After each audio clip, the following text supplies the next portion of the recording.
J.D. Vance just stunned a New York Times reporter with a bold solution to the migrant crisis. Instead of relying on undocumented workers, he proposed a surprising alternative: employ the millions of American men who have dropped out of the labor force. Let's dive into this heated exchange and explore the implications of his arguments. In a recent interview that set social media ablaze, Senator J.D. Vance dismantled the commonly held belief that illegal immigrants are crucial to the U.S. economy. During a conversation with New York Times podcast host Lulu Garcia-Navarro, Vance made a compelling case that the solution to the migrant crisis lies not in importing workers from abroad but in tapping into the untapped potential of 7 million American men who are currently out of work. This straightforward yet powerful argument left Garcia-Navarro speechless, as Vance outlined a vision for an American workforce that relies on its citizens rather than undocumented immigrants. Vance's assertion is a sharp critique of the reliance on cheap labor, which he argues has led to a detrimental mindset in American society.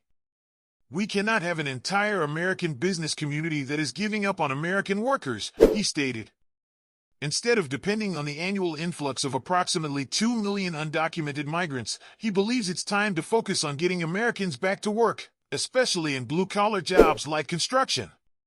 His comments echo a growing sentiment among some segments of the population who feel that the labor market has become skewed in favor of lower wages, driven by the presence of undocumented workers willing to accept subpar compensation.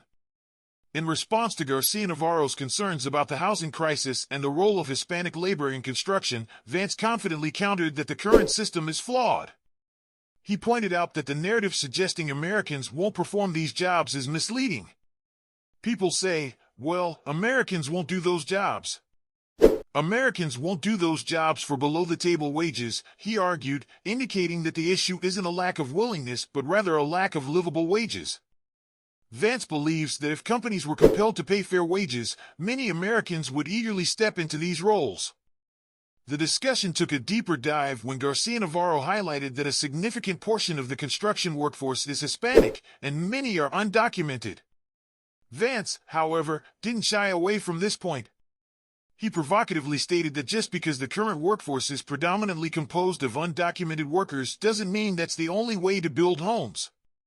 His sarcastic response about the past, when illegal immigration was low, suggested that Americans were indeed able to buy and build homes without relying on undocumented labor.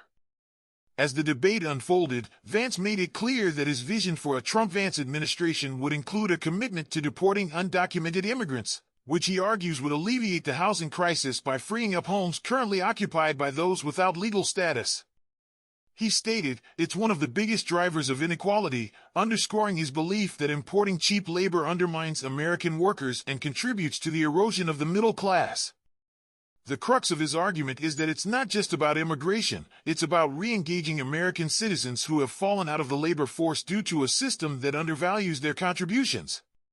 Vance's passionate defense of American workers and his call for a return to a labor market that prioritizes living wages over cheap labor resonated strongly with many, especially among supporters of the MAGA movement.